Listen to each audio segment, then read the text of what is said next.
Ahora es tiempo de entrevista. Bueno, ya estamos en comunicación con Claudia Naón, coordinadora de la Comisión de Discapacidad de APDH. ¿Qué tal, Claudia? Aquí Lelio y Guillermina te saludamos. ¿Cómo estás? Hola Lelio, hola Guillermina, ¿qué tal? ¿Qué tal? ¿Cómo están? Muy bien, muy bien. Bueno, Claudia, me parece, comenzar con que nos cuentes un poquito. Nosotros quizás tenemos un poquito de información, pero quien puede que no, que haya gente que todavía no, que es APDH, si pudieras hacer una pequeña Perfecto. introducción. APDH es la Asamblea Permanente por los Derechos Humanos que se creó en 1975 cuando comenzaron las situaciones de desapariciones. Entonces, un grupo ecuménico y de distintos partidos y de distintas ideologías se juntaron para ver qué procedimientos podían hacer con el tema de los habeas corpus y demás. Luego, durante toda la dictadura funcionaron tomando denuncias acerca de las desapariciones y apoyando a los familiares que buscaban a sus personas desaparecidas. Y luego, en democracia, la PDH, cuando hubo la posibilidad, comenzaron con los juicios de lesa humanidad. Aparte, la PDH también extendió, digamos, se ramificó, considerando que los derechos humanos son transversales y que los estados violan derechos muy importantes, y entonces se generaron secretarías, la Secretaría de Educación, la Secretaría de Salud, ahora está la Secretaría de Personas Mayores, de Género, de lesa humanidad, por supuesto, de cuestiones económicas y sociales, nuestra comisión de discapacidad y otras comisiones de pueblos indígenas y de cuestiones internacionales. O sea, hay varias comisiones. Además, bastante amplio todo. Además se generaron también regionales. Tenemos regionales en muchas provincias y ciudades del interior del país que se dedican a defender los derechos de las personas, de las personas y de las instituciones que en cada lugar, en cada región. Bien. Sí, ¿me decías, perdón? No, te decía, digo, que es muy amplio el trabajo que desempeñan con muchos espacios dentro de la APDH. Contanos un poquito cuál es el rol actual de la Comisión de Discapacidad de la cual formás parte. Bueno, la comisión es nueva, hace poquito tiempo que se formó, porque antes estaba digamos, como junto con, y aún trabaja junto con la Comisión de Salud. Pero como nosotros entendemos que el modelo de la discapacidad, según la Convención sobre los derechos de las personas con discapacidad, promueve el modelo social de la discapacidad, salimos de la órbita de salud y nos transformamos en una comisión aparte que se ocupa de educación, se ocupa de pensiones de personas mayores, de las personas mayores, por ejemplo, si son las personas discapacitadas, si sufren desalojos que no están bien hechos, o sea, según dónde nos consultan y con qué problemática nos consultan. Aparte, nosotros, por ejemplo, hubo un caso que nos pidieron asesoramiento en un bachillerato popular, entonces, por casos de discapacidad que asistían al bachillerato, entonces fuimos, hay personas especializadas, fuimos a asesorar. Después hay abogados que se dedican a la cuestión laboral de las personas con discapacidad.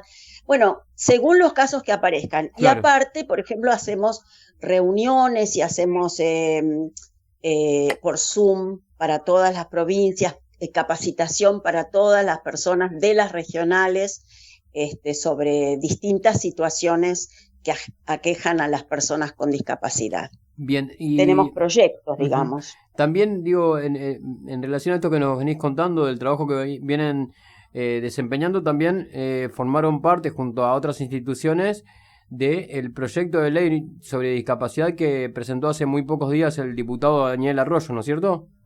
Exacto, porque como Comisión de Discapacidad de APDH estamos junto con el grupo de trabajo de REDI. Uh-huh. Y el grupo de trabajo de REDI coordinó con muchas organizaciones que defienden los derechos de las personas con discapacidad este asunto de la redacción del proyecto. Entonces nosotros participamos este año también en la redacción del proyecto junto con las otras organizaciones. Hubo reuniones del grupo de trabajo de REDI y ahí se propusieron muchas cosas, pero este proyecto no solamente fue hecho en este sentido por las reuniones de REDI, sino que también se tomaron las ideas de la consulta federal que se hizo en el 2022. Yo no sé si ustedes se enteraron de eso, de la consulta federal. Uh-huh. Sí. ¿Sí? Sí. Bueno, en el año 2022 se hizo una consulta federal a todas las organizaciones del país, a las personas con discapacidad, a las organizaciones de la sociedad civil, a los familiares, y se hizo una gran compulsa, digamos, donde se recogieron muchas ideas y muchos aportes, pero ese proyecto que supuestamente iba a presentar la Agencia Nacional de Discapacidad, finalmente no se presentó. Entonces se tomaron, tanto en este momento, REDI tomó tanto los aportes de las organizaciones como la nuestra, como los aportes que se habían hecho en ese proyecto que quedó trunco, digamos. Sí. Claudia, metiéndonos un poco con la actualidad, digo, más allá de la presentación de este proyecto de ley, que ojalá pueda prosperar en el Congreso, como nos decía el diputado Daniel Arroyo el otro día cuando tuvimos la posibilidad de charlar, digo, me gustaría que nos des tu visión con respecto a diversas situaciones que hoy estamos transitando las personas con discapacidad por el mal desempeño o por la mala actuación del gobierno nacional, digo, con esta quita de pensiones, vulneración de derechos, digo, ¿eso cómo lo ves vos? Nosotros tratamos de hacer lo posible y también como miembros de REDI, ¿no? El tema de las pensiones, hubo una reunión con el diputado Arroyo justamente hace unos meses por el tema de la quita de pensiones. La quita de pensiones, ¿qué pasa? Se están citando a las personas con discapacidad que cobran la pensión, que tienen que volver a comprobar el grado de su discapacidad. Por ejemplo, hay casos que llegaron a REDI. A nosotros todavía personalmente en la comisión no nos llegó ningún caso de una persona que haya hecho esta nueva presentación y le hayan quitado la pensión, pero por REDI yo me enteré que sí hay casos que les están quitando la pensión. O sea, estas auditorías, no me salía la palabra, perdón. Sí. Personas que se presentan a la auditoría y si no pueden comprobar nuevamente el estado de su discapacidad y se presentan y la mesa evaluadora considera que pueden trabajar, les quitan la pensión. O sea, ya en REDI llegó un caso así. Y eso es terrible porque muchas veces son familias monomaternales, ¿viste? Madres solas que necesitan la pensión para sus chicos, o niños, ¿viste? Que no pueden trabajar, o madres, ¿viste? Que no están trabajando, que han quedado desempleadas y que han solicitado la pensión. Pensiones nuevas no se están dando. Sí, y es terrible porque la situación está grave. Es lamentable, tal cual. Sí. Bien. Bueno, sí, Claudia, perdón. ¿Algo más para agregar? Sabemos que estás con el tiempo justo. Querés, sí, tengo el tiempo justo, pero si querés te puedo comentar qué incorpora el nuevo proyecto de ley. Dale, contanos un poquito, sí. Sí, creo que eso es importante, porque la ley que está vigente es la 22.431, que es del año 1981, que se fundamentaba en el modelo médico asistencialista, es decir, ¿Qué significa eso? Que da asistencia, que la persona, solamente a las personas que no pueden manejarse, no le da importancia a la vida independiente. Exacto, el proyecto de ley se fundamenta en el modelo social determinado por la Convención sobre las Personas con Discapacidad, que en nuestro país tiene rango constitucional desde el 2014. Entonces es todo un cambio de paradigma que hay que lograr con esta nueva ley. ¿Cuáles son los aportes de este nuevo proyecto? Bueno, capacitación obligatoria de todos los empleados públicos con la perspectiva de discapacidad. Eso significa que vayas a donde vayas, tiene que haber un empleado que te pueda entender con lenguas de señas o guiar si sos una persona ciega, etcétera. Después, fomento del empleo en el sector público, privado y agrega el cooperativo. Para estimular el trabajo de las cooperativas de personas con discapacidad, que hay muchas alrededor del país. Después, una asignación universal por discapacidad que está determinado por la Convención. La educación inclusiva, o sea, la educación inclusiva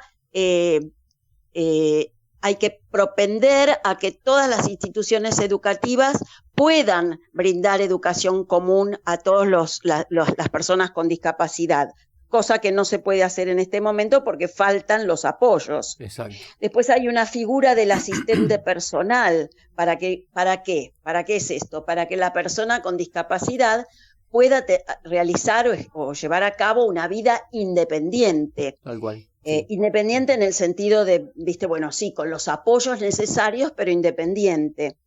Después genera la figura del defensor del pueblo adjunto. Viste que las defensorías del pueblo tratan casos con discapacidad, pero no hay un defensor específico para la discapacidad. Entonces esto lo crearía la ley.